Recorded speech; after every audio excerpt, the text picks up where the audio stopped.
Everyone, Rohit railway TM4 में आपका स्वागत है। इसमें टोटल 42 MCQ प्रश्न है दोस्तों, और सभी प्रश्न साइंस के हैं। आप लोग देख सकते हैं।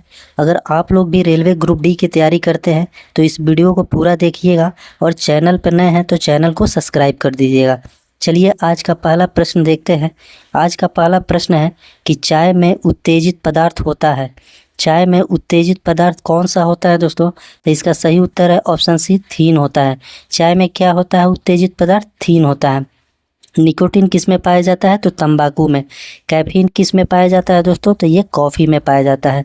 आगे बढ़ते हैं। अगला नंबर प्रश्न है कि रक्त का अध्ययन कहलाता है। रक्त का अध्ययन क्या कहलाता है दोस्तों? तो ये हीमेटोलॉजी कहलाता है। हेमेटोलॉजी कहलाता है रक्त का अध्ययन, और हिस्टोलॉजी यानी ऊतकों का अध्ययन क्या कहलाता है? हिस्टोलॉजी। ऑस्टियोलॉजी कहलाता है दोस्तों हड्डियों का अध्ययन। डेंड्रोलॉजी कहलाता है झाड़ियों का अध्ययन कहलाता है दोस्तों। ये चारों आप लोग याद रख लीजिएगा, और सभी प्रश्न दोस्तों साइंस के हैं और सभी महत्वपूर्ण प्रश्न हैं। अगर आप लोग किसी भी एग्ज़ाम की तैयारी करते हैं तो ये प्रश्न सभी आपको एग्ज़ाम में देखने को मिल सकते हैं। चलिए आगे बढ़ते हैं। अगला नंबर प्रश्न है कि रक्त में कितना भाग प्लाज्मा होता है। रक्त में कितने % प्लाज्मा होता है? तो ये 55%। इसका राइट आंसर ऑप्शन डी हो जाएगा, 55%। नेक्स्ट है कि प्राणी जगत का सबसे बड़ा ग्रंथ, यहाँ पर दोस्तों संघ हो जाएगा कि प्राणी जगत का सबसे बड़ा संघ कौन सा है? तो ये आपके हो जाएंगे अर्थ्रोपोडा। अर्थ्रोपोडा जो कि प्राणी जगत का सबसे बड़ा संघ है, और इसमें आने वाले कीट पतंगों का नाम है दोस्तों, जैसे में तेलचट्टा हो गया, मधुमक्खी हो गया, आपका केकड़ा हो गया, खटमल हो गया, मक्खी हो गया, मच्छर हो गया, झींगा मछली हो गया। ये सभी दोस्तों जो कि अर्थ्रोपोडा समूह में आते हैं। नेक्स्ट क्वेश्चन है कि मेढक का हृदय में कितने कक्ष होते हैं। मेढक के हृदय में कितने कक्ष होते हैं दोस्तों? तो इसमें 3 कक्ष होते हैं। राइट आंसर इसका सी हो जाएगा। नेक्स्ट क्वेश्चन है कि सरीसृपों का विकास किस युग में हुआ था। सरीसृपों का विकास किस युग में हुआ था? तो इसका सही उत्तर है ऑप्शन ए, मेसोजोइक युग में। अगला प्रश्न है कि मरुस्थल पर उगने वाला पौधा कहलाता है। मरुस्थल पर उगने वाला पौधा क्या कहलाता है? तो ये जीरोफाइट्स। इसका राइट आंसर ऑप्शन बी हो जाएगा, जीरोफाइट। बहुत ही शानदार प्रश्न है दोस्तों। अगर किसी भी एग्जाम की तैयारी करते हैं तो वीडियो को आप पूरा देखिएगा, और चैनल पर नए हैं तो चैनल को जरूर सब्सक्राइब कर दीजिएगा, और दोस्तों में शेयर भी। अगर वीडियो अच्छा लगेगा तो लाइक भी कर दीजिएगा। आगे बढ़ते हैं कि जंतु जगत का दूसरा बड़ा संघ कौन सा है। जंतु जगत का दूसरा बड़ा संघ कौन सा है? ये आपका मोलस्का हो जाएगा दोस्तों। इसका राइट आंसर है option A, Mollusca. Next question है कि रक्त का pH मान कितना होता है। रक्त का pH मान कितना होता है? तो ये 7.4 होता है दोस्तों।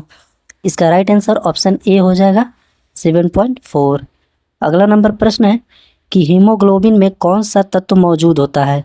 हीमोग्लोबिन में कौन सा तत्व मौजूद होता है? तो ये आपके लोहा मौजूद होते हैं दोस्तों, आयरन। ठीक है, इसी को आयरन बोला जाता है। ठीक है, इसका सिंबल क्या होता है दोस्तों? Fe होता है। इसका एटॉमिक नंबर कितना होता है? 26।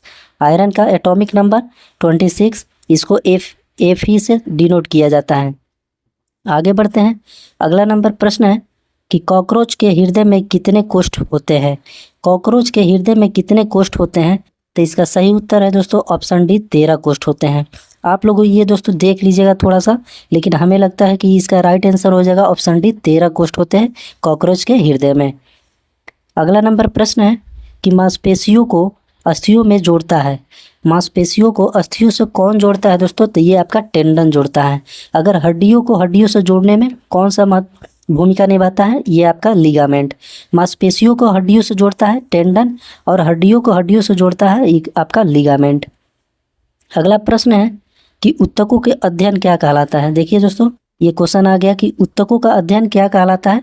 तो ये हिस्टोलॉजी। इसका राइट आंसर ऑप्शन डी हो जाएगा, हिस्टोलॉजी। ठीक है, अगला प्रश्न है कि पदार्थ की चौथी अवस्था होती है। पदार्थ की चौथी अवस्था क्या होती है दोस्तों? तो ये आपका प्लाज्मा होता है। इसका right answer option A, plasma. Next question है कि पक्षियों का अध्ययन कहलाता है। पक्षियों का अध्ययन क्या कहलाता है दोस्तों? तो ऑर्निथोलॉजी। पक्षियों का अध्ययन ऑर्निथोलॉजी कहलाता है। ऑप्शन बी इसका राइट आंसर हो जाएगा।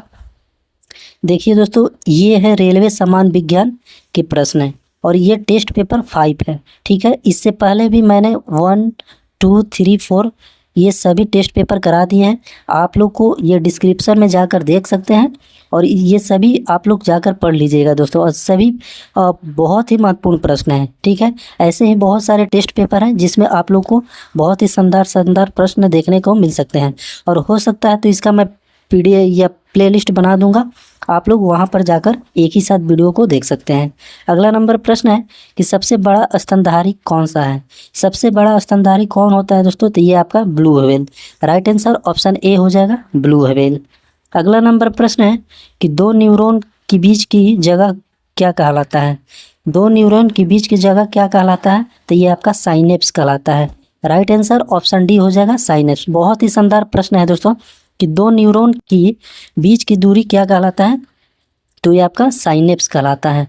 अगला नंबर प्रश्न है कि स्वस्थ शरीर में कितना रक्त होता है। स्वस्थ शरीर में कितने रक्त होता है, कितना लीटर रक्त होना चाहिए दोस्तों, तो ये 5 से 6 लीटर रक्त होता है स्वस्थ शरीर में। अगला प्रश्न है कि प्लाज्मा में जल का प्रतिशत कितना होता है। प्लाज्मा में जल का प्रतिशत कितना होता है, तो 90% जल होता है। राइट आंसर ऑप्शन डी हो जाएगा, 90। अगला प्रश्न है कि मछलियाँ श्वसन करती है, तो मछलियाँ गिल्स के द्वारा श्वसन करती है जो दोस्तों, ठीक है। ऑप्शन बी इसका राइट आंसर हो जाएगा, गिल्स के द्वारा। अगला प्रश्न है कि तंबाकू में विषैला पदार्थ होता है। तंबाकू में विषैला पदार्थ क्या होता है दोस्तों, तो ये आपका निकोटीन, ठीक है। ऑप्शन बी इसका राइट आंसर हो जाएगा। नेक्स्ट क्वेश्चन है कि स्तनधारियों के हृदय में कितने कक्ष होते हैं। स्तनधारियों यानी मैमल्स के हृदय में कितने कक्ष होते हैं, तो ये आपके 4 कक्ष होते हैं। ऑप्शन डी इसका सही उत्तर होगा। अगला प्रश्न है कि रक्त को सुरक्षित रखा जाता है। रक्त को कितने फ़ारेनहाइट पर सुरक्षित रखा जाता है, ये आपके 40 डिग्री फ़ारेनहाइट पर सुरक्षित रखा जाता है रक्त को, ब्लड को दोस्तों, याद रखिएगा। बहुत ही शानदार प्रश्न है ये भी। अगला प्रश्न है कि एनेलिडा संघ के जीवों में श्वसन होता है। एनेलिडा संघ के जीवों में श्वसन कैसे होता है दोस्तों, तो ये ट्रैकिया के द्वारा। एनेलिडा संघ के जीवों में श्वसन होता है ट्रैकिया के द्वारा। ऑप्शन सी इसका राइट आंसर हो जाएगा। अगला नंबर प्रश्न है कि चेतना उत्तक कहलाता है। चेतना उत्तक कौन कहलाता है दोस्तों, तो ये आपका तंत्रिका कोशिका। राइट आंसर ऑप्शन ए हो जाएगा, तंत्रिका कोशिका। अगला नंबर प्रश्न है कि रुधिर का तरल भाग कहलाता है। रुधिर का यानी रक्त का तरल भाग क्या कहलाता है, तो ये आपका प्लाज्मा कहलाता है। ऑप्शन ए इसका सही उत्तर हो जाएगा।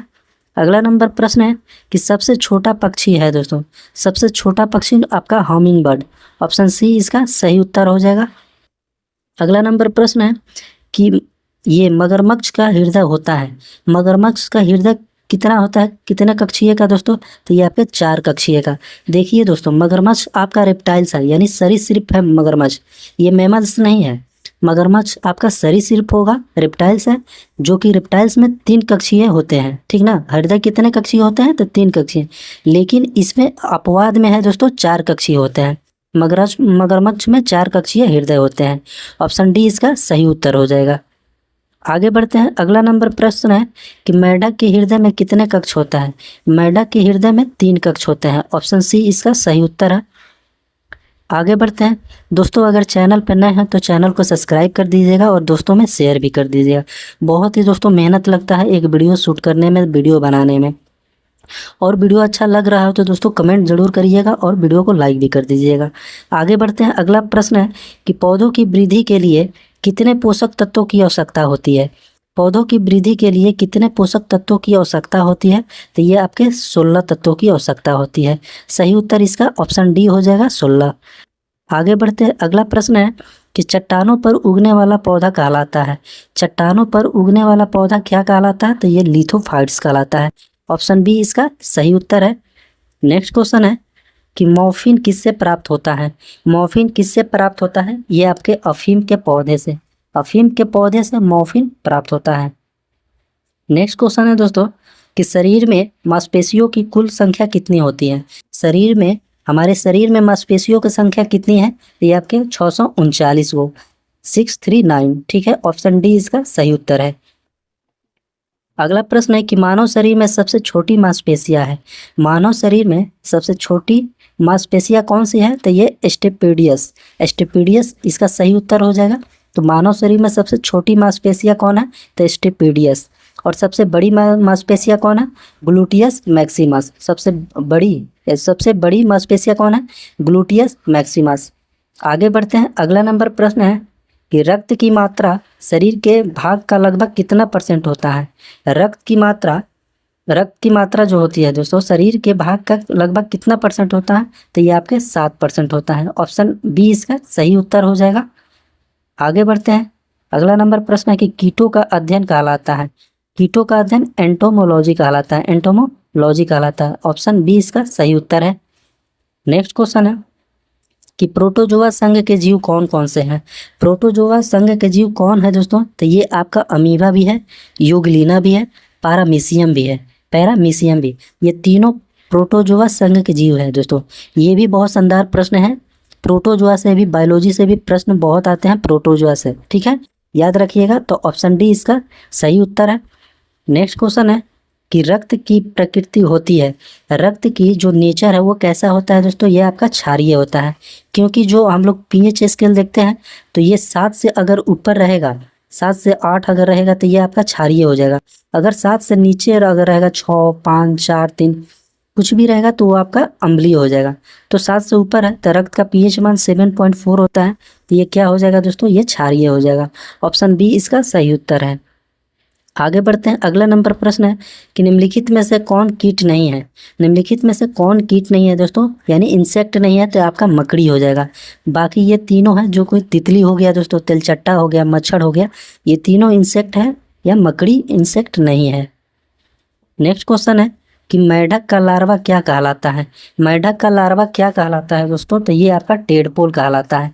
मेढक का लार्वा टेडपोल कहलाता है। बहुत ही शानदार प्रश्न है। ऑप्शन डी इसका सही उत्तर है। आगे बढ़ते हैं। अगला नंबर प्रश्न है कि शीत रक्तीय प्राणी है। शीत रक्तीय प्राणी कौन सा है? ये आपके मछली भी है और मेढक और छिपकली, ये तीनों शीत रक्तीय प्राणी है दोस्तों। तो ऑप्शन डी इसका सही उत्तर हो जाएगा, उपयुक्त सभी। इस वीडियो का लास्ट क्वेश्चन है दोस्तों कि घोंसला बनाने वाला एकमात्र सर्प है। घोंसला बनाने वाला एकमात्र सर्प कौन सा है? तो ये आपका किंग कोबरा। इसका राइट आंसर ऑप्शन बी हो जाएगा, किंग कोबरा। आप लोग दोस्तों कमेंट बॉक्स में ज़रूर बताइएगा आप लोग को ये वीडियो कैसा लगा और इसमें क्या सुधार करने की ज़रूरत है दोस्तों।